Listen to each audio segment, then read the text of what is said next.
Ako se čovjek izdigne na viši stepen duhovnosti, u momentu konekcije sa duhovnim prirodnim zakonima univerzuma, on sebe ne zamišlja u ljudskom obliku.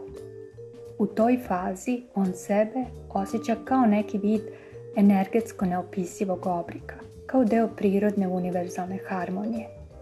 Tu ne postoji materijalni vidljivi svet, već samo intuitivni osjećaj postojanosti.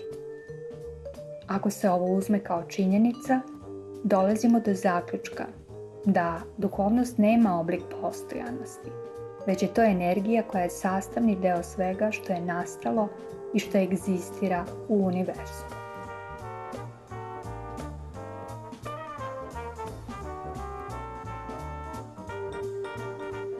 Duhovnošću možemo stvoriti materijalno, dok materijalnim sredstvima ne možemo kupiti duhovno bogatstvo.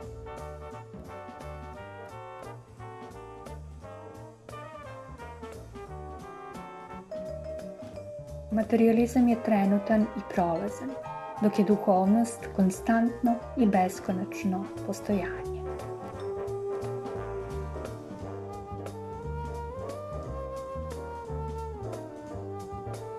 Da duhovnost kao bogatstvo ima materijalnu cenu, mogli bismo je kupiti. Ali pošto duhovnost nema veze sa materijom, nije statična i oblikovana. Duhovnost je beskonačno neprocenjivo bogatstvo univerzuma.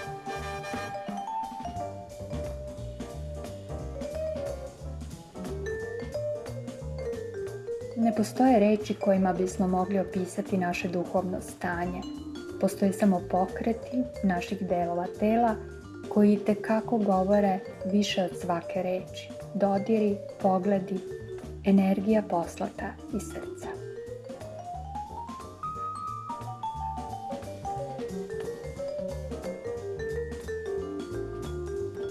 Ljudima ne smetaju prostor i okolina i sve što se nalazi u njoj, jer spoljašnji svet rešavamo samo u nama samima. Materijalistički problemi se mogu rešiti samo unutar nas.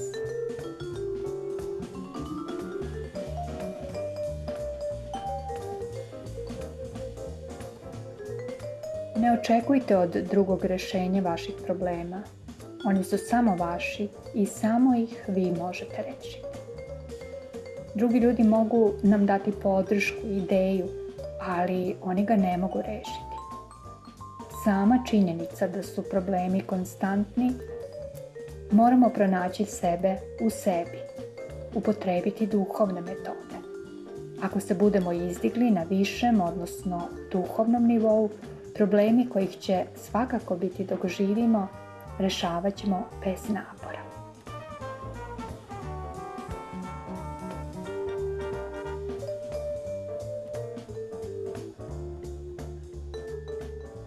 Prekomerno i nekontrolisano davanje značaja nebitnim stvarima nas odvodi u lavirint bez životnog značaja, u kome je blokiran put ka duhovnoj spoznaji.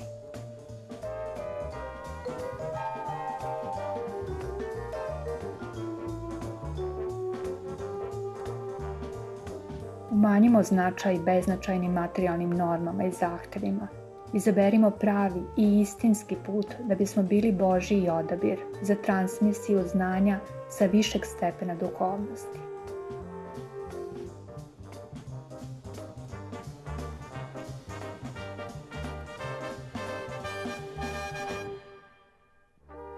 Svako biće koje je nastalo na planeti Zemlji je pod uticajem evolutivnog procesa.